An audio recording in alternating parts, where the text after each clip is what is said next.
What's the next step for him? Is it just kind of a technical thing, just better? Just focus. I mean, he had none during the whole training camp.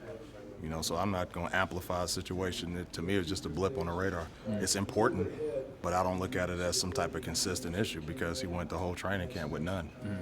So I mean, came out today, tightened it up, and we just moved forward.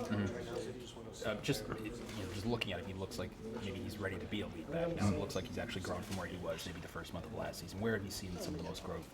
Well, just as being decisive, as far as his run reads and things like that.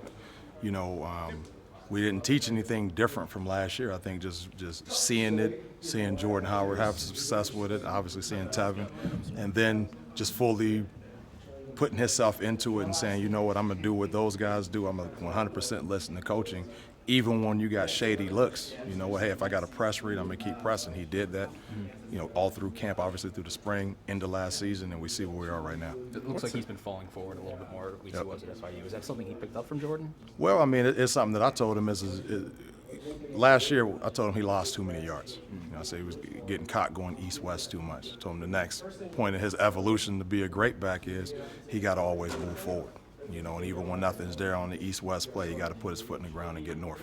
Is that something that it felt like he got better at that toward the end of last season even? Is that something that maybe he kind of grew into, especially as he got more carries with Jordan now? Yeah. I mean, it's something when you watch it enough, and you're getting coached on it enough and it's being demanded, and again, you get what you stress, and that's something that we stress. We don't want to lose yards, and understanding what his strengths and weaknesses are. He needed to get his foot in the ground. Nobody has strength running east-west anyway, so even if it's an outside play and there's pursuit coming, he needs to get his foot in the ground and get up the field.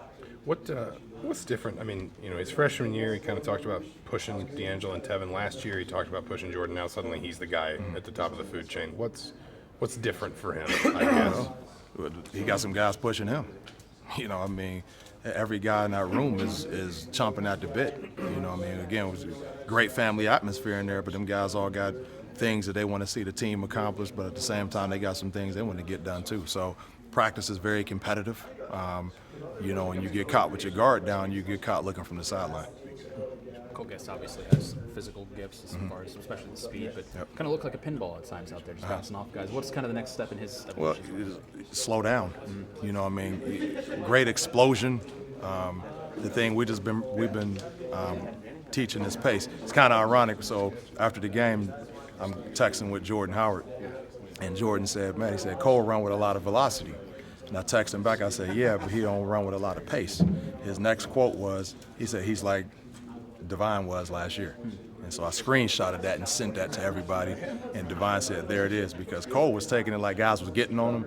Like, no, man, you right where you want to be. You just too fast. You're hitting the hole so fast, you don't have pace. You don't get the chance to see the hole develop. So that's something that he's growing into. And today, last couple of days, but especially today, showed some pace on a couple of counter plays and some power plays, and he come out of there rolling. So it's exciting to see him just pace himself a little bit more. So when he's able to show that explosiveness, you get to see it in its full. I guess beyond the fumbles, did you feel like you got kind of the rhythm and the balance you wanted with? You and Coach Wilson have both talked about using a number of guys in the backfield this season. Do you feel like, I guess, maybe the balance of substitutes and carries and all that sort of thing? Yeah, I think we got a real good feel for it, and just kind of how guys, the way the support guys plugged in was right around what I expected. I was very encouraged by what I seen. We left some stuff on the field. Everybody was jacked up, saying, "Hey, we played like this." Although we had a couple, we had some loose balls, we had some poor reads, but when you think about it, you got Divine and Mike Majetta, the only two guys that ever carried the ball in college. It was in that backfield. A-Rock got a carry at the end. So you had Devontae and you had Cole and you had Clyde, guys like that never played running back. So I'm excited about it. I'm looking forward to this next week and continuing to grow as a group and lead this team.